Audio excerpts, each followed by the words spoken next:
Temos, neste momento, fala ao vivo de Simone Tebet. Vejamos, então, a ministra do governo Lula. Mas que é barulhenta da sociedade brasileira. A estabilidade econômica passa pela estabilidade institucional. Portanto, entendemos na figura do presidente Rodrigo Pacheco a figura de um presidente capaz, em harmonia com os demais poderes, de garantir, como presidente do Congresso Nacional reeleito, essa harmonia necessária. Sem isso, não dá para falar em baixar a taxa de juros de 13,75, não dá para falar em garantir uma inflação mais baixa, em crescimento econômico, em geração de emprego e renda e qualidade dos serviços públicos. Democracia é o grande guarda-chuva. Então, por conta disso, sim, eu estou em plena campanha, como disse, no horário de almoço, porque nos demais horários eu sou ministra de Estado. Uma das medidas anunciadas pelo senhor naquele pacote recente é o voto de desempate do CARF voltando ao governo. E grandes empresas, inclusive bancos, são contra essa medida, estão tentando adiar o julgamento até que seja votado no Congresso. Fernando Haddad, Simone Tebet e Fernando Haddad juntos. Natural, né? Eu gostaria também de julgar os meus próprios casos, né? Como todas as empresas estão fazendo hoje. Mas, sinceramente, é uma vergonha o que está acontecendo no CARF. Não existe nenhum país do mundo com esse sistema de solução de litígio administrativo. Nenhum país do mundo. Eu desafio qualquer pessoa a me apresentar um sistema que se aproxime do que é o CARF, do que era o CARF até a medida provisória ter sido editada. Desafio. Isso também foi tema da reunião hoje? Não, não foi. É curioso, né? Porque ninguém fala diretamente comigo sobre esse assunto. Ninguém fala comigo sobre esse assunto. Porque não tem como justificar uma coisa dessa. Não tem nenhum país da OCDE com esse sistema. Não tem nenhum país do G20 com esse sistema.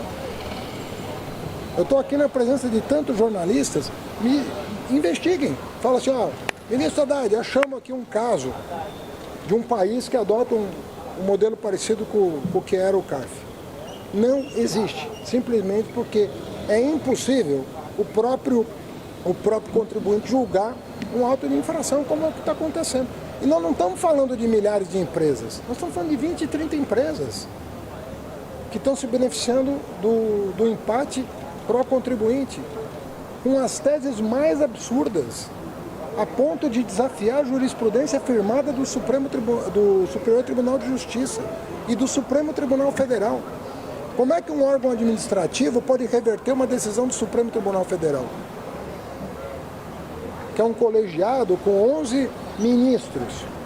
E um órgão administrativo paritário desafia uma jurisprudência firmada do Supremo Tribunal Federal e alguém vem me dizer que isso é normal? Eu estou muito disposto a debater com o Congresso Nacional. Ministro, como o senhor avalia as novas projeções do FMI para a economia brasileira? Olha, tem banco fazendo projeção para cima, né? Você está me perguntando de alguém que está fazendo projeção para baixo, mas tem banco que ontem... para cima, do ano que vem para baixo. Não, é alguém importante, né? É o FMI. Não, mas os bancos brasileiros também fazem projeção. E fizeram projeção, todos estão aumentando de 1 para 1,5 para 1,7 o crescimento econômico do Brasil esse ano. Mas também em janeiro, gente. E depende da política econômica também, que está em curso. Agora, ministro, a remuneração dos combustíveis, ela de fato acaba agora em 2021? A medida provisória vai até... Estão discutindo, está na mesa permanecer essa desoneração com esse tempo? Desde o dia 1º de janeiro eu não discuto mais esse assunto, porque a decisão foi tomada ali pelo presidente da República, que obviamente pode revisitar a matéria, mas até o presente momento não houve da parte dele nenhuma provocação ao Ministério da Fazenda. Como que o governo pode lidar com a possibilidade de ter um impacto na inflação? Porque o Boletim Focus já projetava o efeito dos preços controlados sobre a inflação. Inflação você vê no médio e longo prazo, né? O impacto, você tem que ver o impacto no conjunto das contas públicas. E obviamente uma preocupação grande é com a questão da diminuição do déficit previsto pelo governo anterior para esse ano, que é que tem outro efeito sobre a inflação. Ministro, uma última pergunta. O déficit tem impacto sobre a inflação também. Então é a conjugação desses efeitos que você vai julgar. Ontem na Fiesp foi uma última pergunta, foi uma demanda muito forte a questão da redução de carga tributária para a indústria. Dá para falar alguma coisa? Mas a reforma tributária prevê exatamente isso. Ela prevê a redução da carga tributária para a indústria. Hoje teve alguma reivindicação? Não. Foi uma conversa... Gente, deixa a gente... Tchau. Pessoal, valeu. Então, esse momento, uma espécie de uma coletiva de imprensa, a gente chama de quebra-queixo também, entre o ministro da Fazenda, Fernando Haddad, que também estava acompanhado da ministra Simone Tebet, que é a ministra do Planejamento, e também de Esther Dweck, que é a ministra de Gestão. Eles todos que estão reunidos em um evento da Febraban. É um encontro com empresários e a Herédia vai traduzir para a gente a importância desse encontro e por que a gente pode observar como algo relevante a reunião de ministros tão importantes aqui na cidade de São Paulo, Herédia? Elisa, é um gesto que foi considerado como um gesto de prestígio aos agentes econômicos. Nós estamos falando aqui de 4 ministros que compõem ali o time econômico do governo: Fernando Haddad, Simone Tebet, Esther Dweck, Carlos Fávaro da Agricultura e Aloysio Mercadante, que é presidente do BNDES, mas já é tratado e reconhecido com o status de ministro.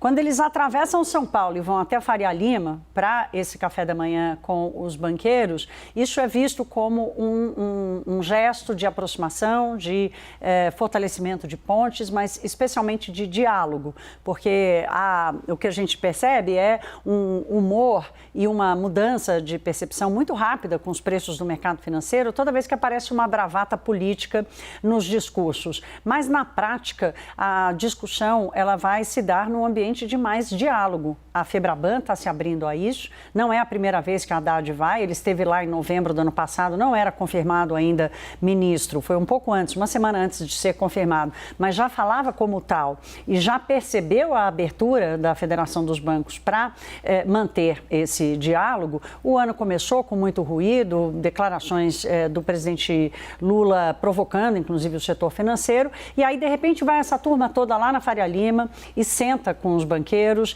e fala e ouve, né? Porque eu acho que isso que é importante. Então, acima de qualquer medida, que eu acho que não vai sair medida de lá, é a simbologia do encontro, do gesto. Assim como a Haddad fez ontem de vir até a Fiesp, ele fez isso hoje com o setor produtivo, ele fez isso hoje com o setor financeiro. Herédia, só mais uma pitadinha do que ele disse. O ministro foi questionado sobre o ICMS, as cobranças, na verdade, dos impostos federais em cima dos combustíveis e foi bem enfático na resposta. Olha, desde o dia 1º de janeiro eu não discuto mais esse assunto. Pode traduzir para a gente por qual motivo ele tirou o cavalinho da chuva, né? Ele deixou de tratar desse assunto?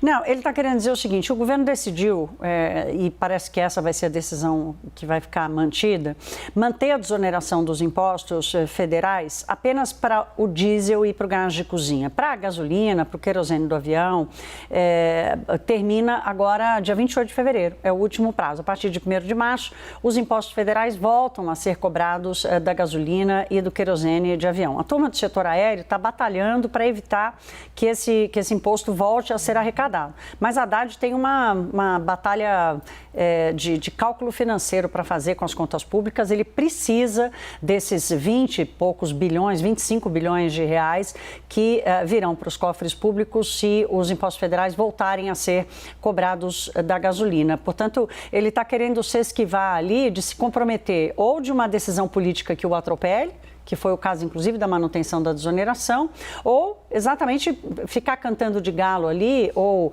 se antecipar à decisão do presidente da República de manter ou não a desoneração na gasolina. A indicação até agora é que ela vai acabar mesmo, que a partir de março os impostos voltam a ser cobrados.